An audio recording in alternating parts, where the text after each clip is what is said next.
भगवान श्री कृष्ण नहीं चाहिए, जीवन में भगवान शिव नहीं चाहिए। हमने शिव को ईश्वर बना दिया, राम को ईश्वर बना दिया, कृष्ण को ईश्वर बना दिया, बुद्ध, महावीर, जीसस, जरस्त्रु।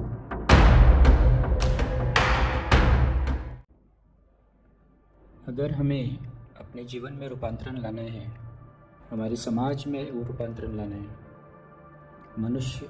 मनुष्यता में रूपांतरण लाना है, तो हमें एक काम करना होगा, एक प्रोसेस को रिवर्स करना होगा, उल्टा करना होगा। वो क्या है मैं बताता हूँ आपको। जिस ईश्वर की कल्पना हमने की है, जिस ईश्वर को हम आज पूज रहे हैं, उस ईश्वर को हमने बनाया है। पहले हमने अस्तित्व को, पृथ्वी को, प्रकृति को ईश्वर बनाया। सूर्य देव है, चंद्रदेव हैं, वरुण देव हैं। फिर जैसी जैसी सभ्यता विकसित हुई, हमने सद्गुरुओं को ईश्वर बना दिया। हमने शिव को ईश्वर बना दिया, राम को ईश्वर बना दिया, कृष्ण को ईश्वर बना दिया, बुद्ध, महावीर, जीसस, जरस्त्रु, अनेक अनेक। ये जितने भी सद्गुरु हैं, सबको हमने ईश्वर बना दिया है और इससे बहुत नुकसान हुआ है, बहुत भारी नुकसान हुआ है। हमने अपने जीवन से इनको बाहर कर दिया, ईश्वर बनाकर। हमने अपने घर से बाहर कर दिया, घर से बाहर करके मंदिर में बिठा दिया। अपने जीवन से निकाल कर अपने ग्रंथों में बिठा दिया।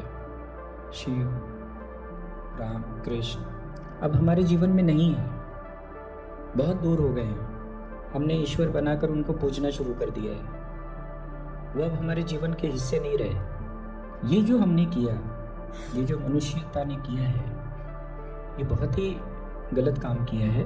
अब इसको रिवर्स करना होगा, उल्टा करना पड़ेगा। जो भी ईश्वर हैं उनको अब सद्गुरु बनाना पड़ेगा, वापस से अपने जीवन में लाना होगा उनको। अब हमें भगवान श्री कृष्ण नहीं चाहिए, अब हमें जगत गुरु कृष्ण चाहिए हमारे जीवन में। हमारे जीवन में भगवान शिव नहीं चाहिए।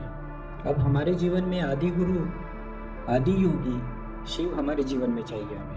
हमें से कितने ही लोग शिव के मंदिर में जाते हैं, जल चढ़ाते हैं, बेलपत्र चढ़ाते हैं, पूजा करते हैं निरंतर 40 वर्षों से, 50 वर्षों से। आप उनसे पूछिए, कभी शिव सूत्र पढ़ा है? जानते हैं शिव सूत्र क्या है? भगवान शिव ने जो शिव सूत्र लिखा है मनुष्य जाति के लिए, कभी पढ़ा है, सुना है, अपने जीवन में उतारा है? जब पढ़ा सुना नहीं है तो उतारेंगे क्या? भगवान शिव ने 112 ध्यान विधियां दी हैं विज्ञान भैरव तंत्र में। 112 ढंग से समझाया है कि जीवन को कैसे रूपांतरित किया जा सकता है। लेकिन हम उन विधियों को जानते हैं? हम जानते ही नहीं हैं, तो हम उनको साधेंगे कैसे? और अगर साधेंगे नहीं तो हमारे जीवन में रूपांतरण कैसे आएगा? महज पूजा पाठ से, महज उनको भगवान कह देने से, महज रीति रिवाज के अनुसार रिचुअल्स कर देने से क्या आपके जीवन में रूपांतरण आएगा? अगर पूजा भी करनी है तो रामकृष्ण की तरह करनी होगी। लेकिन वो तो बहुत बड़ी यात्रा है, बहुत बड़ी बात है। वो तो एक छलांग है। छलांग लगाना कहाँ संभव है? आप तो चल भी नहीं पाएंगे। पहले आप चलना मुश्किल है तो छलांग की बात ही आप नहीं सोच सकते। भक्ति तो छलांग है। ध्यान आपके जीवन में आ सकता है। ध्यान से आप शुरुआत कर सकते हैं अपने जीवन के रूपांतरण की। भगवान शिव ने 112 ध्यान विधियां दी हैं, वहां से आप शुरू कर सकते हैं। वो एक एक पग चलने जैसा है। तो हमें इस प्रक्रिया को पुनः रूपांतरित करना होगा।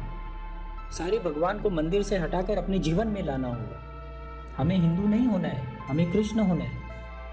हमें हिंदू नहीं होना है, हमें राम होना है। हमें इस्लाम नहीं होना है, हमें मोहम्मद होना है।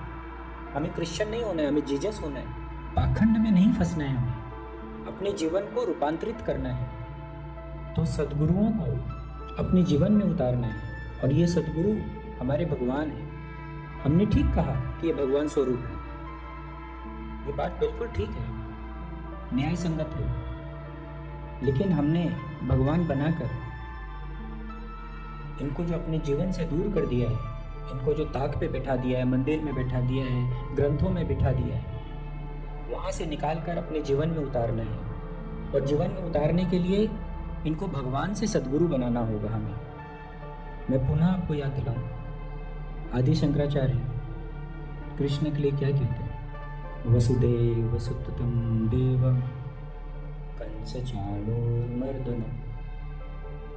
देवकी परमानंदं कृष्णं वंदे जगद्गुरु कृष्णं वंदे जगद्गुरु कृष्णं वंदे जगद्गुरु। कृष्ण जगत के गुरु हैं। कृष्ण को गुरु कह रहे हैं, कृष्ण को भगवान नहीं कह रहे हैं। और वो भी कैसे गुरु हैं? जगत के गुरु हैं, सबके गुरु हैं, सिर्फ हिंदुओं के गुरु नहीं हैं, समस्त लोग के गुरु हैं।